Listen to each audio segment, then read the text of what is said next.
In today's video, we are going to be looking at dilution factor.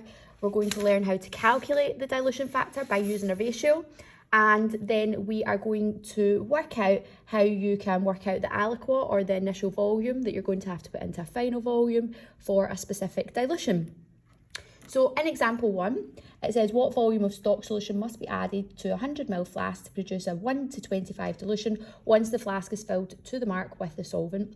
So the first thing that we always have to work out is the dilution factor. Okay, this is a two-step process. So dilution factor is equal to final divided by initial. And what we find is that the ratio, the first number, the lower number, is always the initial. So what we can see is that's a 1, and the final is the bigger number. So with a 1 to 25 ratio, you would do 25 divided by 1, which would give me my dilution factor as 25. The question then tells us the final volume of flask that we want to use. So we're wanting to work out the initial stock solution that we're wanting to put in. So we need to rearrange this equation. So it would be initial is equal to final volume divided by the dilution factor. The final volume, which is given in the question, was 100 mils. The dilution factor that we had just worked out was 25. And when I do 100 divided by 25, that gives me my initial volume of my stock solution as 4 mils. So here's the second example. We can see that we're given a ratio, so we have to calculate the dilution factor. Dilution factor is equal to final over initial.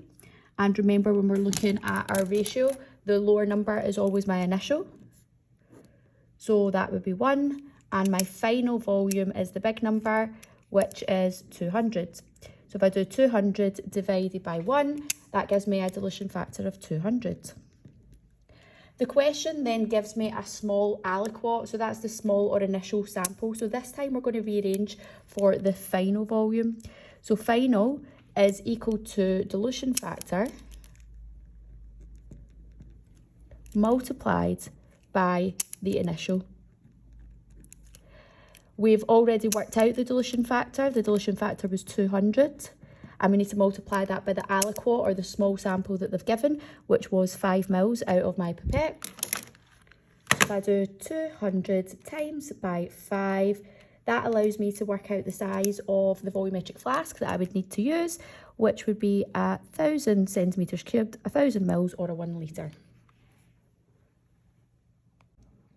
So in example 3, it's a wee bit different because this time we are working with concentrations rather than volumes. So the first step is always to work out the dilution factor. So we've got the final over the initial. We can see from the ratio that it's a 1 to 150, which means the dilution factor is 150. That's the same as the previous two examples. The difference is that we've now got this little formula here where we're wanting to either work out the final concentration or the initial concentration using the dilution factor. In this question, it asks us what is the concentration of the diluted solution, so that will be the final. So final is going to be equal to the initial concentration over the dilution factor.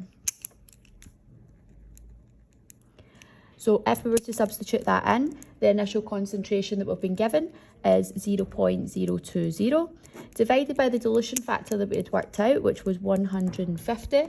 And when we put that into the calculator, 0.02 divided by 150, that gives me a final concentration of 1.3 times 10 to the minus 4, which we could write out as 0.00013.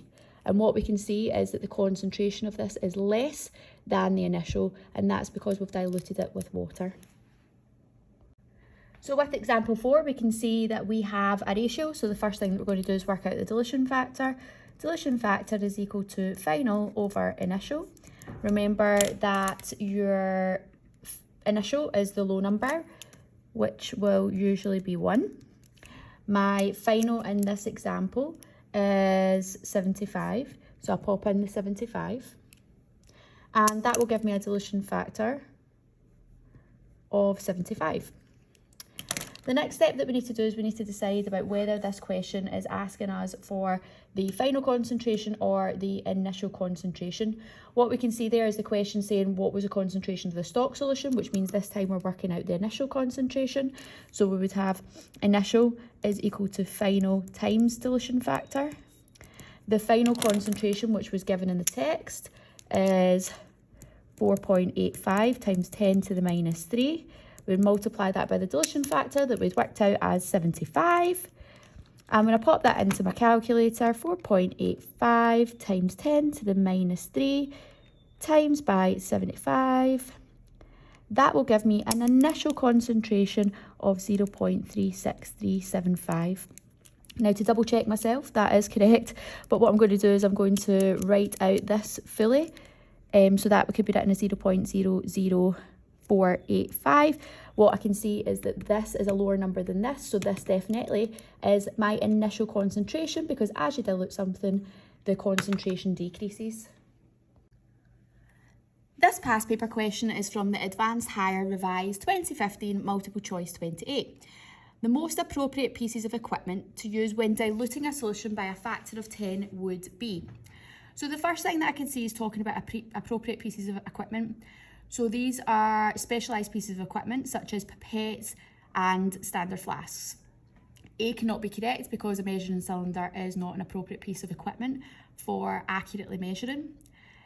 B could be correct because we've got a pipette and a standard flask. C could not be correct because we've got a cylinder, measuring cylinder, which is not an appropriate piece of equipment. And D could also be correct.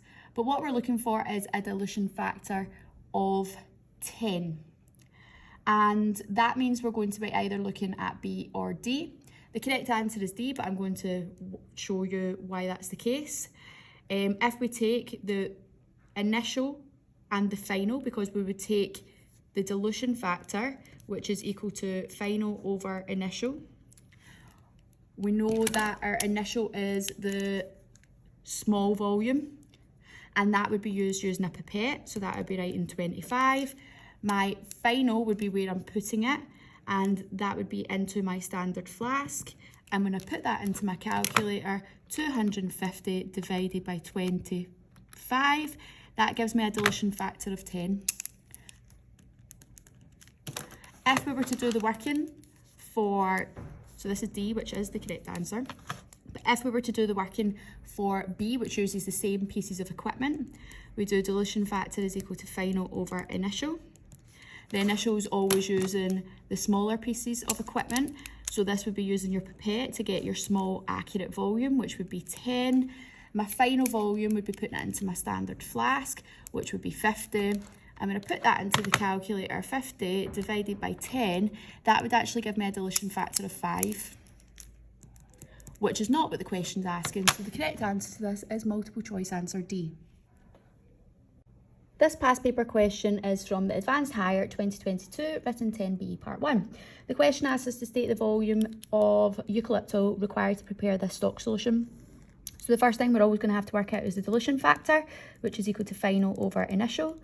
If we look at the text, what we can see is we're given a ratio. It says 1 and 100, which means 1's the bottom number and 100 would be the final. So when I do 100 divided by 1, that gives me a dilution factor of 100. What we can see is it says that we have 500 centimetres of a stock solution was prepared. If it was prepared, that will be my final volume. So this time we're wanting to work out the initial volume, and initial would be equal to final divided by the dilution factor. So all we're doing is rearranging this equation here. So what we can see is the final was given as 500 centimetres cubed that we wanted to prepare into the standard flask. The dilution factor we'd worked out was 100. And when we do 500 divided by 100, that gives me an initial volume of 5 centimetres cubed.